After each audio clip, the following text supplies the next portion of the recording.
रुपाली ठोंबरे पाटलांसह 4 जणांच्या विरोधात बीडमध्ये गुन्हा दाखल. स्क्रीनशॉट फेक असेल तर तपासामध्ये समोर येईल.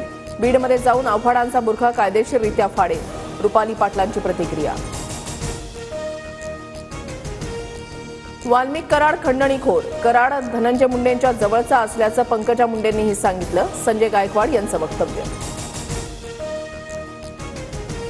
फडणवीस जवळचा दूरचा पाहत नाहीत, योग्य ते निर्णय करतील. चंद्रकांत पाटलांची प्रतिक्रिया. तर बीड प्रकरणाशी संबंध नसल्यानं मुंडेंनी राजीनामा देण्याचा संबंध नाही. मुश्रीफ यांचं वक्तव्य. पुण्यात भिंतीला हिरवा रंग देत फुलांची चादर चढवलेल्या जागी मेधा कुलकर्णींनी भगवा रंग दिला. व्हॉट्सअपवरील माहिती व्हेरीफाय करून ॲक्शन घेतली. कुलकर्णींची प्रतिक्रिया. योजनांमुळे सरकारी कर्मचाऱ्यांचे पगार थकले. महापालिका आणि जिल्हा परिषदांच्या निवडणुकीनंतर लाडकी बहीण योजना बंद होईल. विनायक राऊतांचं वक्तव्य. 2025 मावळताना मोदी पदावर नसतील. मोदी शहांच्या कुंडलीमधला राजयोग संपेल. सामनाच्या रोखोकमधून दावा.